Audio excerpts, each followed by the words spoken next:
Welcome back to the deep dive. Today we're really focusing in on a huge cognitive roadblock that I think plagues so many high-level English learners. Mm, This deep dive is for you, the person who can write a perfect essay, who knows all the grammar, all the verb conjugations. right, technically flawless. Exactly. But the moment you step into a real live dialogue with a native speaker, you experience this total conversational collapse. It's that gap, isn't it? The gap between reading comprehension and spoken comprehension. Mhm. It's the source of, just endless frustration. It really is. Because on paper, you're fluent, but in the air, the words, well, they don't wait for you. They seem to fly by so fast. They melt into each other. They absolutely melt into each other. So what your brain is expecting to be these neat, distinct words, you actually receive is this overwhelming, continuous stream of sound. You feel like you're always a step behind. Always just stalled out behind this thick sonic barrier. It really is the ultimate secret handshake that just stays hidden. You know the words, but you don't recognize them when they're delivered at conversational speed with all the natural, messy efficiency of real life. Yeah. So our mission today is to break down that sound barrier. We want to turn that deep confusion into practical, actionable knowledge.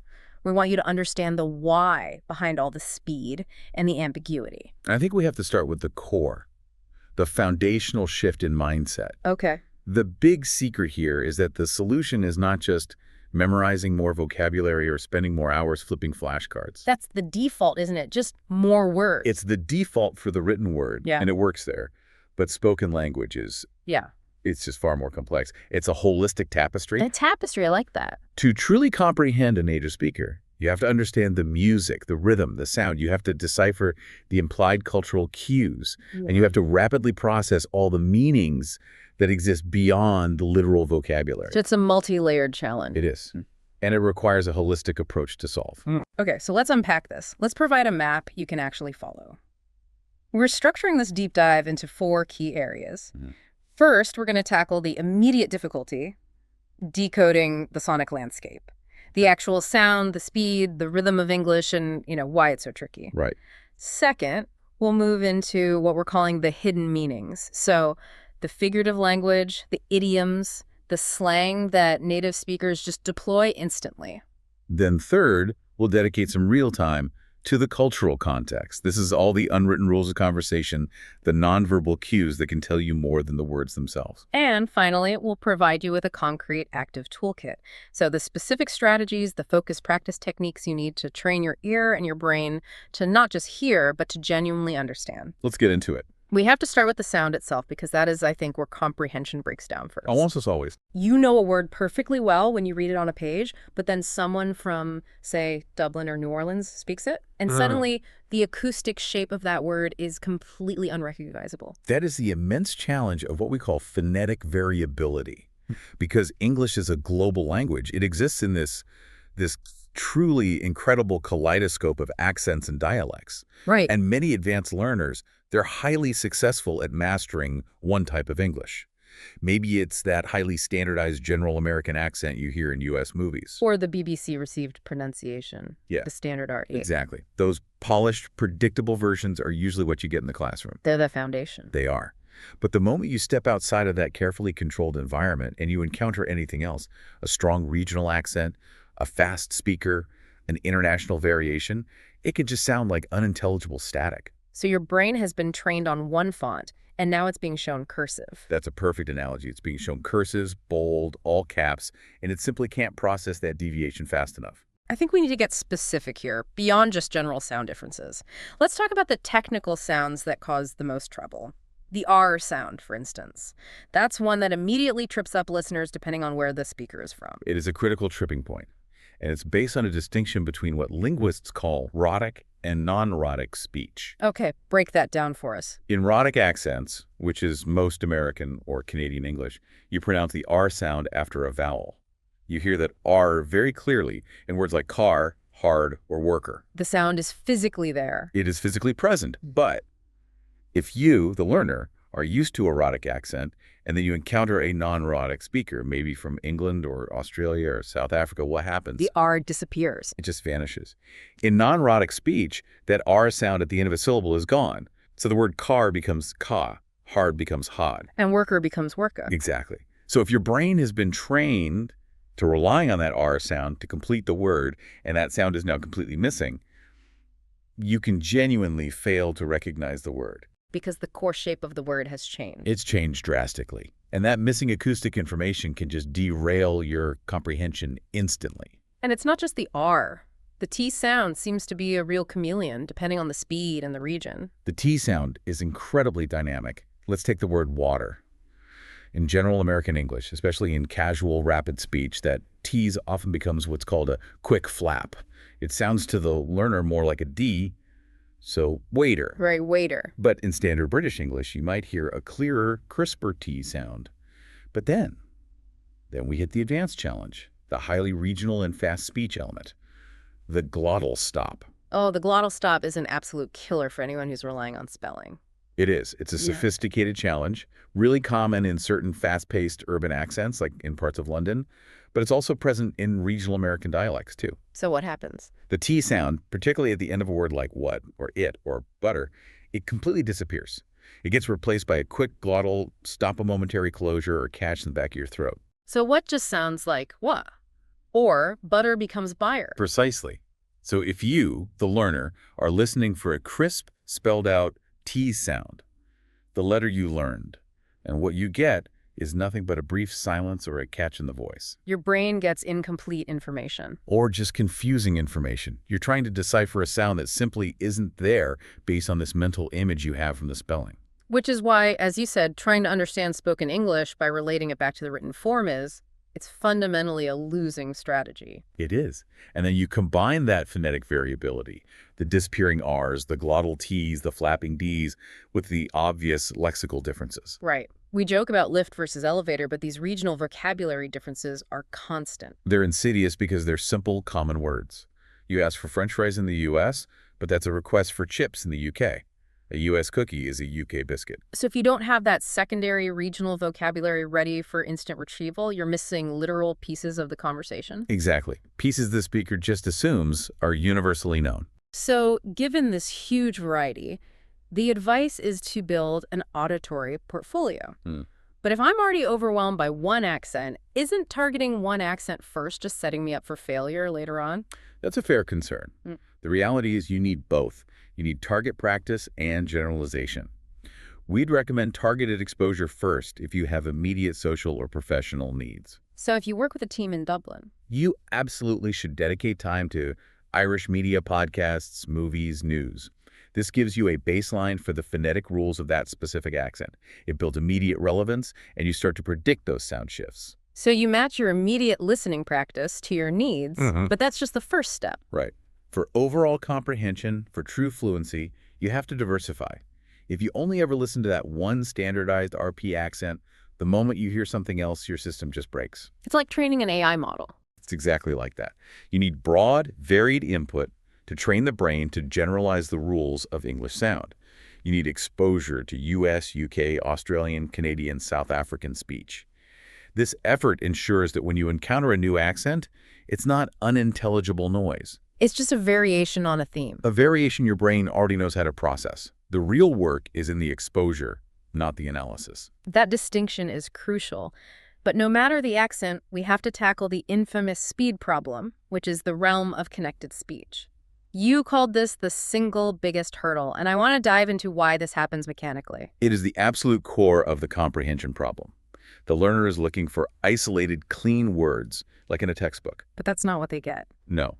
Native speakers prioritize phonetic efficiency. We link words, we merge them, we reduce them, and we even change them to create this continuous, smooth flow of sound. So a sentence that looks like 10 separate words on the page might sound like 3 or 4 continuous sound blobs in the air. And if you can't instantaneously break those blobs apart, you are left in the dust. So let's break down the physics of those sound blobs. You said there are 4 main mechanics. The first, and maybe most important, is reduction. Yes, reduction. This is where whole sounds or small function words just seem to vanish. Why does that happen? It happens because of the fundamental stress-timed nature of English, which we'll get to in more detail soon.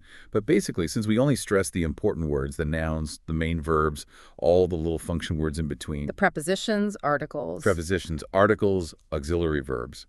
They all get squashed, rushed, and their vowel sounds turn into the schwa sound, or they vanish entirely.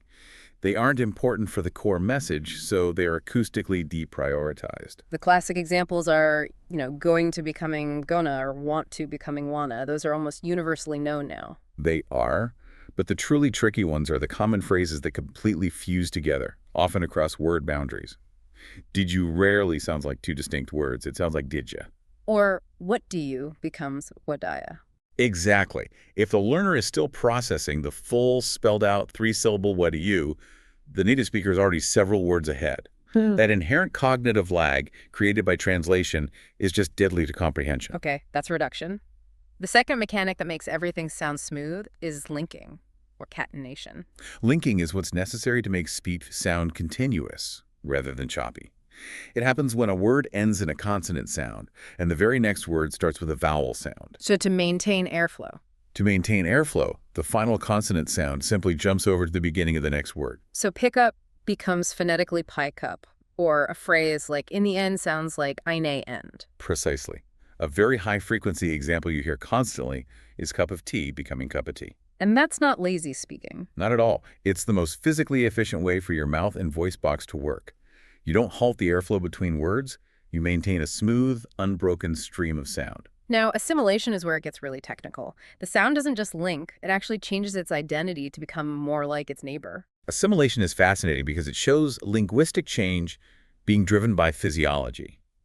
It happens because your mouth and your tongue are already anticipating the next sound in the sequence, so they start making the shape for it early. And that causes the current sound to change. It changes to match. We talked about 10 men becoming 10 men. Another great example is the phrase, good boy. Okay. If you say that quickly, often the D sound in good boy anticipates the B sound in boy. Now, B is made with the lips, and D is made with the tongue. The tongue might adjust, and the phrase often comes out sounding like good boy. Wow. So the D sound has partially transformed into a B sound. For ease of articulation, it's powerful evidence that the sound is prioritizing efficiency over the written word. Another incredibly common one is when a T or a D is followed by a Y sound. Don't you almost always merges into don't ya. And would you becomes would ya. Exactly. If you're listening for the distinct three-sound sequence of would you will miss the single fused sound would ya every single time. Which brings us back to that mantra. Spelling cannot be trusted in spoken English. Not for a second. The sound changes based on its neighbors. And the final mechanic is elision, where sounds are just completely deleted to simplify the flow. So straightforward deletion. It is. The classic is fish and chips becoming fish and chips. You drop the vowel on the D in, and a more subtle one is dropping the T or D sound in the middle of a consonant cluster. For example, next door often reduces to next door. Or she must be can become she must be, deleting the T in must. So we've established these are not mistakes. They're not lazy speech patterns. This is the highly efficient, default, natural way English is spoken. But if a learner tries to think about, was that assimilation or reduction? All they're listening. They've already lost. Right. The science is fascinating, but the goal is not conscious analysis. The goal is to internalize these patterns so profoundly that they become automatic subconscious recognition. Your brain needs to learn that the fused sound wadaya is a single unit of meaning, not four separate pieces that require conscious phonetic reconstruction. So how do you force that internalization? The most robust tool for this is what I call the transcribe and compare strategy. You take a short audio clip, maybe 30 seconds of fast, natural dialogue. You write down exactly what you hear, forcing your hand to track the sound blob. And then you compare it to the script. You get the official script and you compare. And that process reveals the immediate specific gaps in your phonetic awareness. You will see that you heard wadaya, where the script has what do you, showing you precisely where the reductions and linking occurred. And doing that repeatedly forces the brain to start recognizing sound chunks. It's painful, slow work at first, but it is the fastest way to bridge that gap. And this entire system of sound is driven by the fundamental rhythm of the language. Let's go back to stress timing, because that's the engine that dictates all these efficiency mechanics. Absolutely. If you understand the rhythm, you understand why connected speech is necessary. As we said, many languages, like Spanish or Italian, are syllable timed. Every syllable gets roughly the same amount of time and acoustic weight. But English is stress timed. It is, meaning the time elapsed between the stressed syllables in a sentence is relatively equal. So what are the consequences of that fixed rhythm?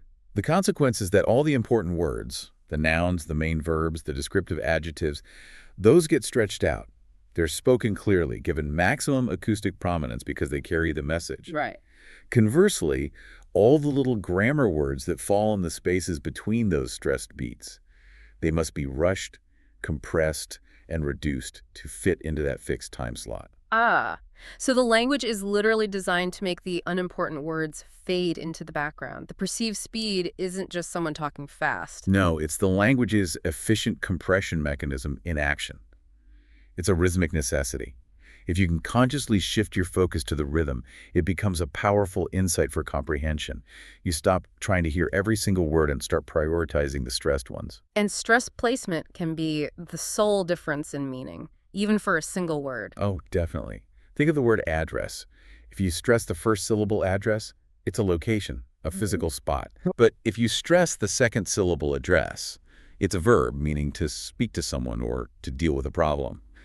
The meaning shifts entirely based on where you put that acoustic weight. So how does a listener use sentence stress as an auditory roadmap? If you train your ear to pick out only the stressed words, the key message carriers, you can successfully get the core meaning of the sentence, even if you completely miss all the little reduced words in between. So if you hear, the manager signed the contract yesterday. And you only catch manager, signed, and contract, you have the full narrative. You can fill in the gaps for the rest. Okay, so layered on top of rhythm is intonation, the musical rise and fall of the voice that carries emotion and intent. Intonation is the final piece of the sonic puzzle. The basic patterns are pretty universal. A rising tone usually signals a yes-no question, or it signals that a list is incomplete, telling the listener to wait for more. And a falling tone signals a complete statement. Or a why question, like what time is it? Yeah. But the truly advanced pattern, and one that is critical in professional settings, is the fall rise. The fall rise is highly nuanced. Very. It signals reservation, doubt, or an invitation for the other person to say more. It tells the listener, I'm saying this, but be aware there's a complication or something I'm holding back. Can we contrast this with a simple sentence to show how intonation alone completely changes the literal meaning? Let's do it. Let's use the sentence. The new system is working well. Okay, a simple statement of fact. Spoken with a neutral falling tone, it is. But now, imagine I say it with contrastive stress on working and a slight reserved fall rise at the end. The new system is working well. By stressing working and adding that fall rise, you're implying that while it's technically operational, it's not performing greatly. Maybe you even foresee a problem. Exactly. I haven't changed a single word, but I've signaled doubt, reservation, maybe even impending failure. The sophisticated listener always integrates the music of the voice into the overall message. Because the tone is often the most reliable indicator of the speaker's true intent. Always trust the tone. Okay, so we've trained the ear to master the sound, the speed, the rhythm. The learner can now hear the words clearly, but the meaning can still be a total mystery. Right. Because native speakers almost never speak in pure literal terms. We are now entering the figurative minefield. This is where a huge vocabulary fails you. Even if you know 20,000 words, that knowledge won't save you when a normal conversation is packed with slang, idioms, phrasal verbs, and metaphors. Let's start with slang. Why is slang so difficult for advanced learners to keep up with, even if they consume media? Well, there are a few factors. It's highly informal and extremely context-dependent. Second, it changes so fast, the generational turnover is constant. And third, it's incredibly regional. The regional and generational aspect is critical. What a group of people use in urban Australia is totally different from what a CEO might say in a boardroom in New York. A business English student might not know that saying "my bad" is a universally understood apology for a minor mistake. Or that "that's cap" means that's a lie. Exactly. The vocabulary is simple, but the meaning is entirely non-deducible if you haven't heard it in that specific cultural context. But if it changes so fast, is telling a learner to focus on passive recognition for current slang just setting them up for constant failure? Maybe the advice should be to just ignore it. That's a challenging question. You can't ignore it entirely because high-frequency slang often enters the language rapidly and becomes essential for understanding casual conversations or pop culture. So the goal is passive recognition, not active use. Exactly. You don't need to use it yourself, but if someone mentions their wheels, you have to instantly know they mean their car, or if they caught some Z's, they slept. You have to consume current popular media regularly just to maintain an up-to-date glossary of terms, and you have to accept that it's a perpetually moving target. Okay, let's move to the real cognitive hurdle, idiomatic expressions. These are terrifying because the literal words give you zero help. Idioms are a massive, sudden cognitive switch. Your brain has to instantly bypass the literal image of cats and dogs falling from the sky when someone says it's raining cats and dogs. You have to have that pre-stored meaning ready to go, heavy rain. And if you pause for even a millisecond trying to figure out the literal meaning, you lose the flow of the next part of the sentence. Like bite the bullet. It's meaningless unless you immediately pull up the definition, face a tough situation with courage. Or hit the nail on the head, said something exactly right. The challenge is the speed of retrieval. It's not enough to have the definition somewhere in your memory. The retrieval has to be instantaneous so you can keep tracking the conversation. So how should a learner practice that? Just memorizing long alphabetical lists of idioms sounds utterly inefficient and boring. It's totally inefficient. The key is context and systematic, thematic learning. Learn them in categories. For example, focus on idioms about time, killing time, the 11th hour, in the nick of time. This creates neural connections based on semantic meaning. And you have to learn them in a sentence. Critically, every idiom must be learned in a full contextual example sentence. You need to see the idiom in action so your brain starts to treat it as a single, unbreakable chunk of vocabulary, not multiple separate words. Next up, the small but complex two-word puzzles, phrasal verbs. They look so simple, but they create this compounding complexity. They're frustrating precisely because they take a simple common verb like get or look, and by adding a tiny particle up, in, out the meaning completely transforms, often into something abstract. Right. Look up means search. Look up to means admire. Look into is investigate. Look out means be careful. And the problem multiplies because one single phrasal verb can have 3 or 4 entirely different meanings depending on the context. Like put up. Exactly. Put up can mean to tolerate something. I can't put up with this noise. It can mean to construct or build something like a fence. Or it can mean to host someone. Can you put me up for the night? So a learner hears put up, struggles to decide which of the 3 meanings is correct, and the native speaker has already moved on. That immediate confusion destroys comprehension. And then there's the grammatical layer. Separability. Another layer of confusion. Right. You can often separate the particle and the verb, especially with simple objects, pick the book up. But you absolutely cannot separate them with some verbs. You can't say, look the child after. The particle placement is arbitrary. It's dependent on the specific verb, which adds yet another memory layer. So the strategy has to be rigorous and systematic. It must be. We suggest systematic learning centered on one base verb at a time. Master all the high-frequency phrasal verbs that use get over, get around, get away, get by.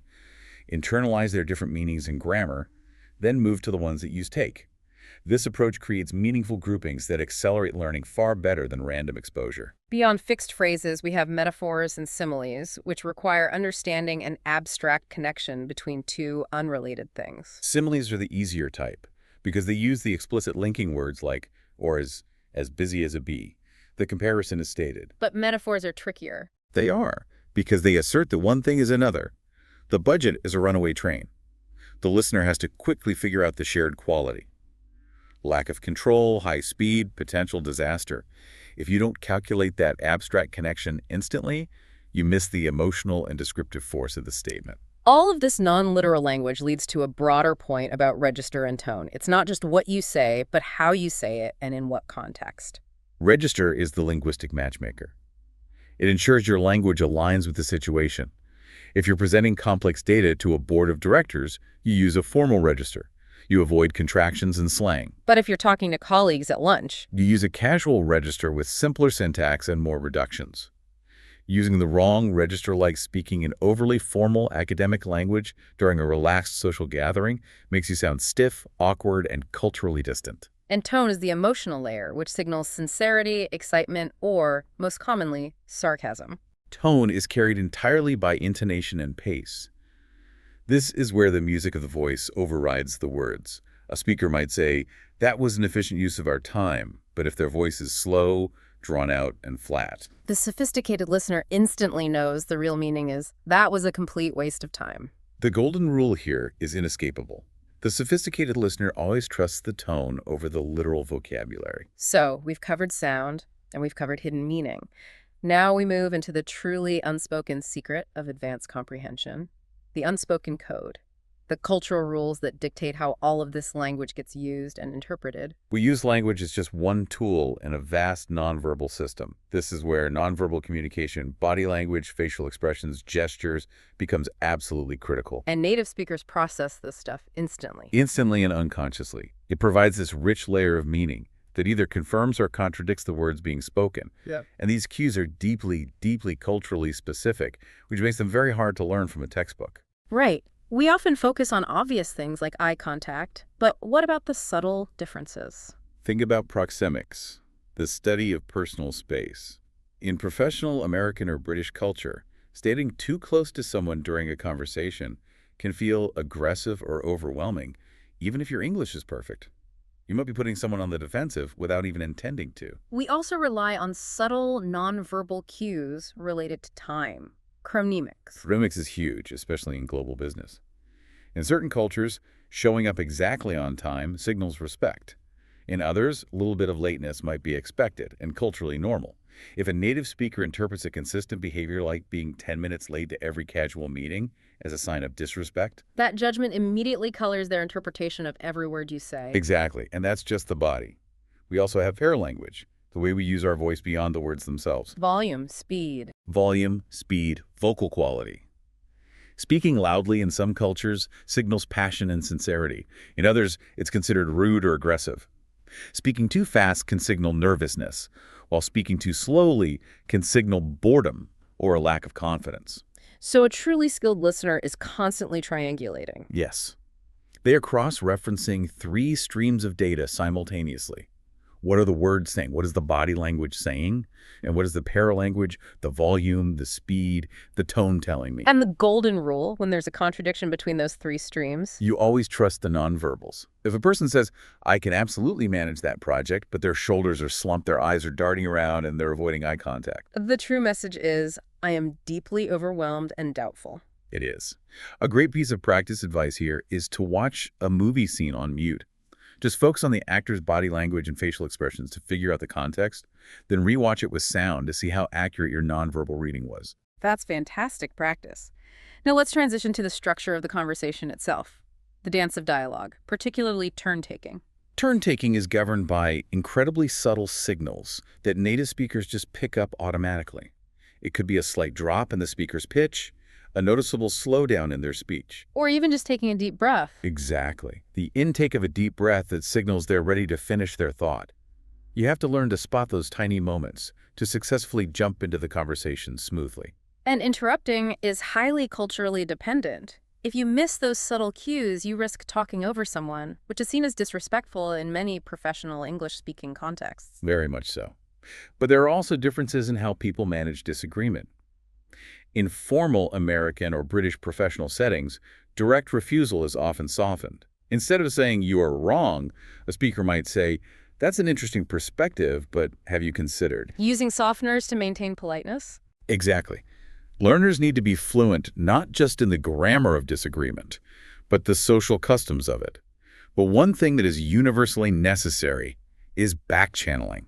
Back-channeling is the oil in the engine. It is. It's all those small sounds and gestures we make while someone else is speaking, saying, uh-huh, right, or just nodding your head continuously. These are vital feedback signals. They tell the speaker, I'm with you, I'm following, please continue. And if the listener is silent and still, just concentrating intently, the speaker assumes you're lost or bored, and the entire conversation can just halt. The lack of feedback creates a conversational void. So you have to practice sounding engaged, even if you're struggling to understand every single word. Exactly. This continuous stream of validation keeps the conversation flowing. And this finally leads us to what is arguably the most advanced comprehension skill of all. Reading between the lines, implicature. This is the final frontier. It's no longer about grammar or vocabulary, it's about pragmatics, how context shapes meaning. Native speakers are so efficient that we imply far more than we actually state, relying on the listener to perform rapid inference. But why do we do that? What's the mechanism that triggers the need for inference? We use the framework of conversational maxims, these unwritten rules we generally follow. The maxim of quality, be truthful; quantity, give the right amount of information; relevance, stay on topic; and manner, be clear. And implicature happens when a speaker very obviously breaks one of these rules. Exactly. That break forces the listener to infer the hidden meaning behind the violation. Let's elaborate on how violating the maxim of quantity, giving too little or too much information, creates hidden meaning. This is often used in performance reviews or when you're describing someone you don't fully endorse. If you're asked, "How did John perform on the new project?" and you reply, "He attended every meeting and submitted his reports on time." You follow the rules of being truthful and clear. But you violated the maxim of quantity. You gave too little information. It forces the listener to infer. If that's the best thing you can say about him, he probably performed poorly on the actual substance of the project. That subtle omission is the signal. Or let's return to the classic polite disagreement, violating the maxim of relevance or manner. If someone proposes a terrible idea in a meeting and you say, "That's an interesting idea," the word interesting is deliberately weak and non-committal. If you truly liked it, you'd be enthusiastic. You'd be enthusiastic and relevant, saying, "That's brilliant, we should implement it immediately." The vagueness signals the speaker is prioritizing politeness and saving the other person's face over direct, truthful criticism. So detecting implicature requires you to constantly ask, why didn't they just say no? Why did they use that weak word? Why did they omit that detail? And that process requires deep cultural literacy. You have to understand the cultural importance of avoiding direct conflict and maintaining harmony in a professional setting. You constantly have to decide if the true intention is sarcasm, genuine praise, politeness, or calculated avoidance. And that finally brings us to the ultimate integrated frontier of comprehension: humor. Because a good joke requires you to have mastered everything we've just discussed simultaneously. It does. If you miss any single piece, the subtle pun based on sound, the sarcasm signaled by tone, or the context from cultural references, the joke falls flat. You're entirely excluded from that moment of shared connection. Puns rely on hearing the subtle differences in sound. Sarcasm relies entirely on detecting the correct tone of voice. And the cultural references are the highest barrier because they assume a shared history. Yeah. Native speakers operate under the assumption that you know about that popular 90s TV show or that obscure historical event or a bunch of sports metaphors that describe a situation. If someone describes a chaotic situation as a real dumpster fire, You need both the idiomatic understanding and the cultural context to recognize the severity and dark humor of the description. the only reliable way to bridge that gap is sustained, deep cultural consumption. You have to immerse yourself in the media and history of the English-speaking world. We have completed the full map of the challenge. The sound, the hidden meanings, the cultural dance. Now we have to shift to what you actually do with this knowledge. And the first step is maybe the most critical, a complete change in your cognitive process. It is the single biggest mistake that stalls advanced learners. They are still trying to translate everything word for word in their head as they listen. They listen in English, translate to their mother tongue, formulate an answer, translate it back. And at native speed, that is just physically impossible. It creates a massive cognitive bottleneck, doesn't it? Your brain is spending so much effort on translating the first few words that you immediately miss the next five. You're perpetually playing catch-up. And you will never win that race. Translation takes time. The conversation simply does not afford. The solution is rigorous training to stop translating and start thinking in English. English has to become the default operating system for your thoughts. It does. It has to transition from being a foreign code you consciously decipher to becoming your internal monologue. But that sounds incredibly difficult to initiate. How do you force your brain to make that switch? You practice narration. You start talking to yourself constantly out loud in English. Narrate what you're doing. As you make coffee, describe the steps out loud. I'm pouring the water, now I am waiting for the kettle to boil. And after you listen to something, After you listen to anything, a news clip, a segment of this deep dive, immediately summarize the main points out loud in English. This forces a direct link between the English sounds and the concept, entirely bypassing the translation step. This is the only path to true processing speed. beyond that mindset shift, we need to address how to listen more strategically, which brings us to predictive listening. Predictive listening is all about using cues in the conversation to anticipate what's coming next. It dramatically lowers your cognitive load. You're not just passively receiving sound, you're an active participant anticipating the structure. So how do we apply this practically? Before a known event, like a business meeting, actively brainstorm the vocabulary you're most likely to hear. During the conversation, listen for grammatical signals that give away the structure. If you hear someone say although, Your brain should instantly prepare for a contrast or an exception. If you hear the reason for that is, you know an explanation is coming. Exactly. Knowing the grammatical path reduces the cognitive resources needed to process the words themselves. And linking back to stress timing, another key strategy is prioritization. Not all words are created equal. A strategic listener knows where to focus their energy. You concentrate your processing power on the stressed words, the nouns, the main verbs, the descriptive adjectives. That is the core essential message. And you have to train your ear to filter out the noise. Instantly. And what you're filtering is the unstressed grammar words, as we discussed, but also, critically, all the filler words, the ums, the rs, the likes, the you-knows. They carry no informational value. None. They're just empty placeholders. Train your ear to ignore them instantly and only focus on the content-carrying words. Yet even with all these strategies, you're gonna miss things. It's inevitable. So you need to know how to ask for clarification without derailing the flow. Timing and phrasing are absolutely everything here. Do not just blurt out, "What?" Wait for a natural pause in the conversation, and be precise in your request. Instead of asking them to repeat everything. Confirm what you thought you heard. For example, "I apologize, I didn't quite catch that. Are you saying the deadline is Tuesday or Thursday?" Or, I heard the first part, but I missed the final word. Did you say coast or cost? That approach shows the speaker that you were listening attentively and just need help with one small, specific detail. It maintains conversational respect and minimizes the interruption. Okay, let's wrap this up by providing the practical daily strategies. What should the active toolkit look like? Let's start with controlled immersion. This is non-negotiable. Change the language on your phone, your computer, your GPS to English. Make it unavoidable. And you need active speaking immersion. You do. Find dedicated language exchange partners. Dedicate specific, set hours multiple times a week where you are only allowed to speak English. That pressure environment is necessary for the brain to grow and adapt its processing speed. And for media consumption, we talked about moving beyond passive listening. We need layered media consumption. Yes. The best method involves layering the inputs. Start by watching complex media like a dramatic movie or a detailed documentary with English audio and high-quality professional English subtitles. This connects the reduced linked sounds to the correct written word. It's excellent training for connected speech recognition. The next step is to rewatch something you already know intimately, a favorite movie or TV series, but this time with no subtitles at all. Because your brain already knows the plot.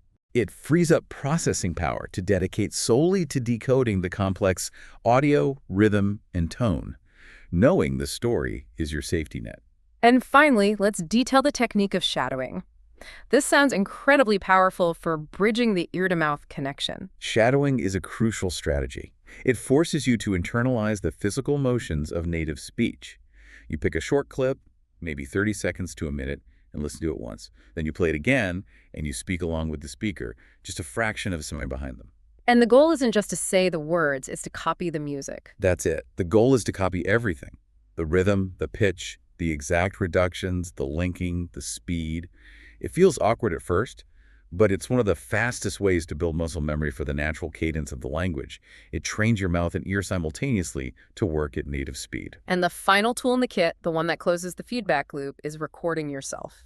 You have to hear what you actually sound like. Record yourself shadowing or just talking for a minute on a familiar topic. When you listen back, you will immediately diagnose exactly where you're hesitating, where your intonation is flat and signals the wrong meaning, or where you're failing to use those natural reductions. It provides immediate objective feedback, Which accelerates improvement dramatically. We have truly journeyed through all the necessary layers of what it takes to achieve genuine comprehension when speaking with native speakers. The secret, as we've established, is not a single trick, but a unified, holistic strategy. It's a complete systems upgrade. You have to tackle the sound, the phonetics and rhythm, the hidden meanings, the idioms and slang, and the cultural rules, the pragmatics and nonverbals, all at once. You have to recognize that you are no longer just learning a language. No, you're learning a whole new way to interpret human intention within a specific cultural framework. And this journey absolutely requires persistence and patience. You have to be comfortable with moments of confusion. Yes. Reframe those moments immediately. Every time you misunderstand an idiom or have to ask someone to slow down, that is not a failure. It's a specific data point. It's a learning opportunity that identifies a gap in your processing. And if you dedicate yourself to these strategies, You will move from translating to truly thinking and comprehending at a deeper, more real level. and that raises a final interesting thought to leave you with, one that speaks to the deeper implications of this whole journey. If true comprehension really does rely on all this implicit cultural knowledge, the nonverbals, the slang, the shared references, then when you finally master understanding a native speaker, how much has your own way of thinking, your own identity, and your own way of seeing the world actually changed to align with that new cultural framework? It's an important question to ponder as you continue on your journey of language and profound discovery. Thank you for joining us for this deep dive. We hope this has provided you with the actionable map you need to break through the sonic barrier and achieve genuine fluid comprehension. We will see you next time.